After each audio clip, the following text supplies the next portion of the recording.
Captain தான் எங்க கடவுள். விரதம் இருந்து விஜயகாந்த் நினைவிடத்திற்கு யாத்திரை செல்லும் தொண்டர்கள். திண்டுக்கல்லைச் சேர்ந்த விஜயகாந்த் ரசிகர்கள் மற்றும் தேமுதிக தொண்டர்கள் கேப்டன் விஜயகாந்த் தான் எங்கள் கடவுள் என்று கருதி விரதம் இருந்து மாலை போட்டு விஜயகாந்த் நினைவிடத்திற்கு யாத்திரையை தொடங்கியுள்ளனர்.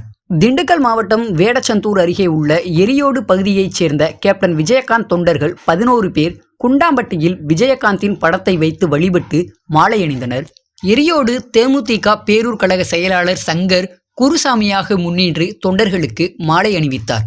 அதனைத் தொடர்ந்து 5 நாட்கள் விரதம் இருந்து வருகின்ற ஞாயிற்றுக்கிழமையன்று பூ கலசங்களுடன் சென்னை கோயம்பேடு தேமுதிக தலைமை அலுவலக வளாகத்தில் உள்ள விஜயகாந்தின் நினைவிடத்திற்கு யாத்திரை சென்று வழிபாடு நடத்த உள்ளனர். இதுகுறித்து தொண்டர்கள் கூறிய போது, மறைந்த கேப்டன் விஜயகாந்தை கடவுளாக பாவித்து அவருக்காக மாலை அணிந்து 5 நாட்கள் விரதம் இருக்க உள்ளோம். கேப்டனை வழிபாடு செய்ய தர்மதேவனே போற்றி போற்றி என்ற தாரக மந்திரத்தை உருவாக்கியுள்ளோம். மேலும் 10 பேர் மாலை அணிய உள்ளனர். அதன் பின்னர் வருகின்ற சனிக்கிழமையன்று பூ கலசங்களுடன் அனைவரும் சென்னைக்கு யாத்திரை சென்று ஞாயிற்றுக்கிழமையன்று கேப்டன் விஜயகாந்தின் நினைவிடத்தில் வழிபாடு நடத்த உள்ளோம். மேலும் வருகின்ற காலங்களில் ஆண்டுதோறும் இதே போன்று மாலை அணிந்து விரதம் இருந்து நினைவிடத்திற்கு சென்று வழிபாடு நடத்த முடிவு செய்யப்பட்டுள்ளதாக தெரிவித்துள்ளனர். இதில் தேமுதிக எரியோடு பேரூர் தேமுதிக துணை செயலாளர் ராசு, நாகையக்கோட்டை ஊராட்சி செயலாளர் சவடமுத்து மற்றும் பலர் கலந்து கொண்டனர். மறைந்தும் மக்கள் மனங்களில் தெய்வமாக கடவுளாக நிலைத்து நின்று இருக்கும் கேப்டன் விஜயகாந்த் நினைவிடத்திற்கு